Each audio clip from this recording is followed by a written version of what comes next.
Hi, everyone. This is Julie Allball live at the Wedding MBA, and I'm here with Cece Todd. How are you? I'm good. How are you? Yeah, now you gave a presentation, I guess, on live Mm-hmm. video, my favorite topic. Yes, probably. I could see that. You're partial. So now was this for designers? It was for floral designers Floral designers. because Okay. I think so many floral designers aren't real sure how to use live video. So that's kind of what I've become known for lately is using it as a floral designer, and it kind of seems a little bit like a phenomenon.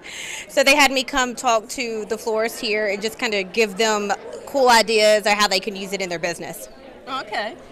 Now, what ways have you been using live video yourself? I mean, as far as, I'm sure do you show some of the weddings that you are creating as you're creating them, or what other ways are you using live video? I use it in multiple ways right now. The probably predominant way I use it is I show like almost like a tutorial of what I'm working on that week for that wedding. Mm-hmm. So if I'm making a centerpiece or if I'm making a floral crown, a bride's bouquet, I'll lay it all out and I will make it kind of instructional from like point A all the way to the end. Mm-hmm. That's probably the main lives that I do, but we also do a lot of behind the scenes live at our events and our weddings. We do like final, like, hey, y'all saw me working on this earlier in the week, so on Saturday we'll go live and be like, hey, this is how it all came together, and just show like the final product. And then I do a lot of like entrepreneurial business advice for just creatives. Things, I've been in the industry for 17 years and I've owned my own business for 4.5, CC Designs 4.5, and I just love to give out that information that I had to like struggle so hard for the first 4 years and compile. So I'm just like, hey, this is what I've learned, let me help you out. So we do tons of different platforms, but I would probably say predominantly we're doing some type of teaching, education, and floral design, showing that. Well, I tell you, I've done some behind-the-scene live video for other professionals in the industry, and what I think a lot of the wedding pros struggle with is they're so busy working, trying to be working, but yet also setting time to get those shots. Right. Because you have a time restraint. Right. And that is the biggest difficulty. What do you do to try? Do you have more workers? How do you make that work?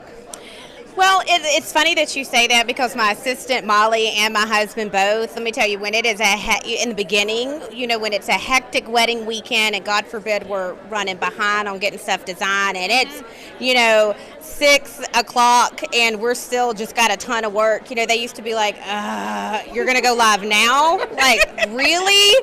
Like this, we don't have time to do this.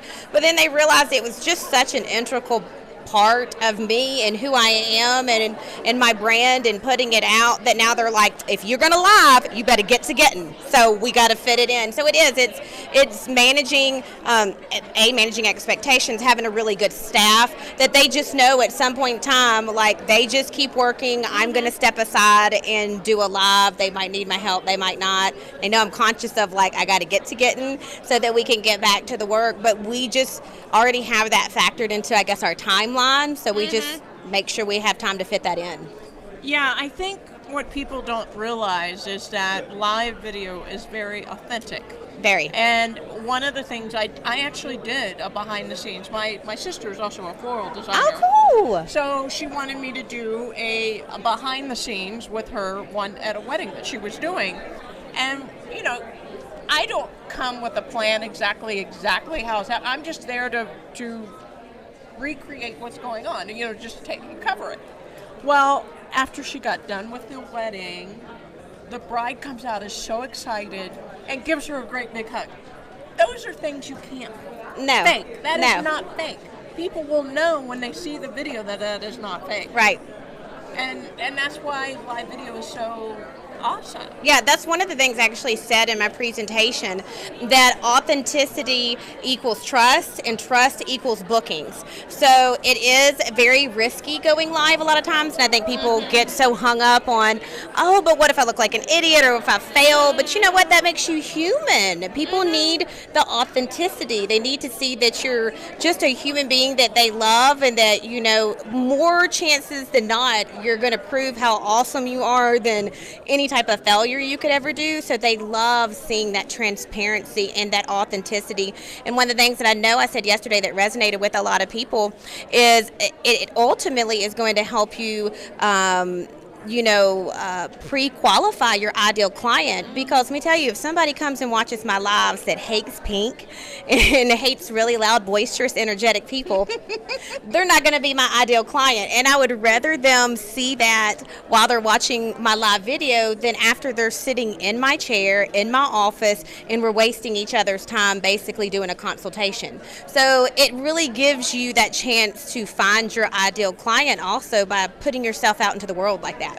Yeah, I think that one of the things that has been amazing to me when Periscope first came out. Right. Were you also on Yes, Periscope? that's where I started, Periscope. Yeah, well, I think we both did. Yeah. We both did. Yeah. Is I felt like that once I did Periscope, I felt like people already knew me. When I would go out to events, they act like they already knew Oh, yeah. me.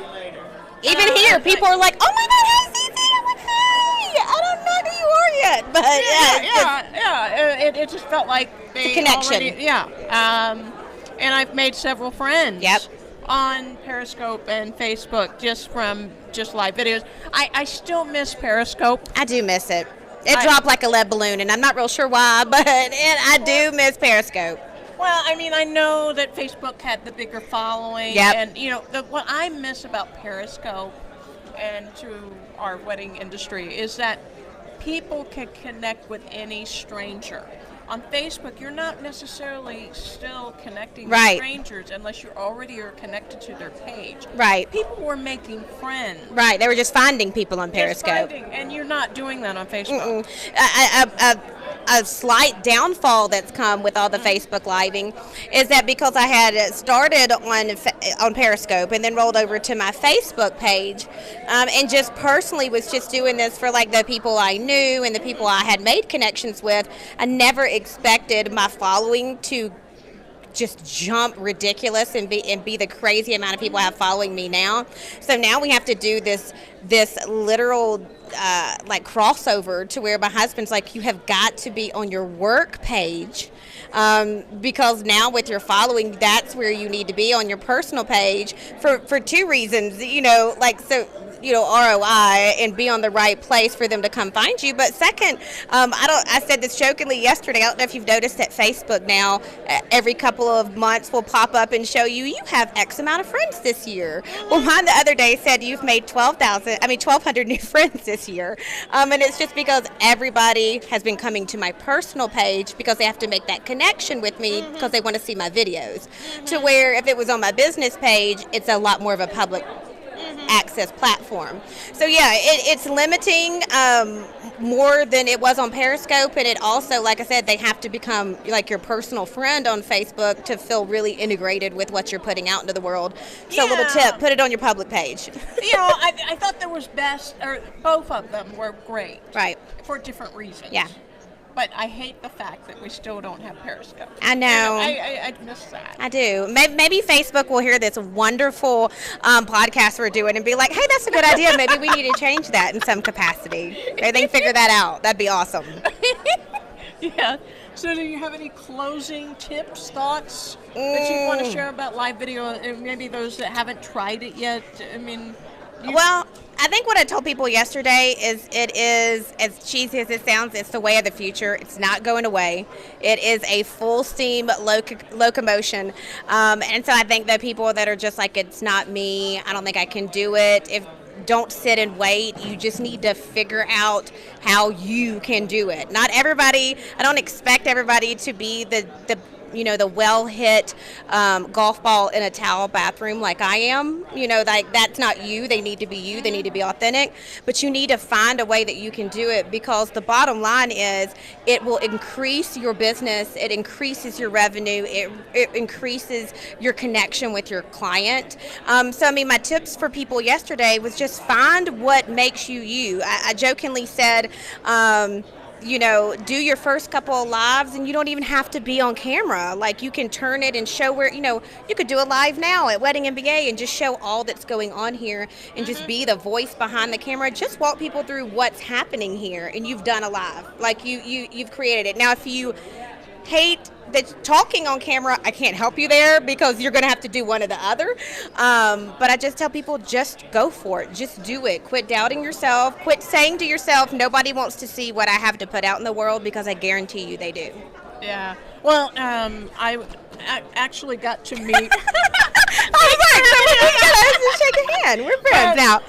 The first Periscope star. I don't know if you followed her. She was a artist. Who was that?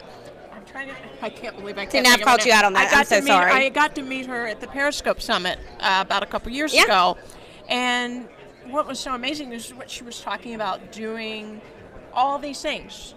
She, besides showing painting and other things, she was actually, she was going to be in somebody's wedding. Right. She was actually in somebody's wedding, and you would not believe how many views she had. Because at that time, Periscope was, big. Right. But, now she's got national brands that are, contacting her. And anybody, you could make your own brand in your local community. You really can. But I think you have to have a kind of a personality that goes for that. If you're really, really shy, unless you are. If you're not really out of that shyness, I don't think it's the right fit for everyone. It really isn't the right fit for everyone, but the bottom line entrepreneur, I mean, to be an entrepreneur, you're a special breed anyways. You've got to have that drive. You've got to have that push. You've got to have come hell or high water, I'm going to make it kind of attitude. I think you can do it because you've got that type of attitude. You just have to figure out what way you're going to go live that makes you feel comfortable. Right. Because some of the stats that I said yesterday, I mean, people would, in Facebook, a live video is ranked higher than a post. Oh, yeah. So, I mean, until you get on that train, it is the favorite of social media right now. So if you're an entrepreneur and you're caring about your business and really wanting better search results. I mean, people that want better search results are attaching live video to their websites and that's how they're getting extra hits. I mean, it is the gold mine of ROI for businesses right now. So I think, you take the entrepreneur, even if they're an introvert, I think a lot of times the entrepreneur weighs heavier than even the introvert, and they'll find a way. They just have to find a way to make it their own and to be comfortable and put that live content out there, and you will just see it grow. I went from 500 followers on Periscope, which some of them followed me over to Facebook and Instagram and even Snapchat, to now when I do live videos for the Craft Box girls and different places like that, we go into 8, 9, 10,000 views. So I mean, it's just crazy the type of growth that will come out of doing it. So I think they'll find a way. They need to. Yeah. Well, thank you so much You're welcome. for coming on. And we will have more interviews later this afternoon, so please stay tuned. We'll see you. Bye-bye.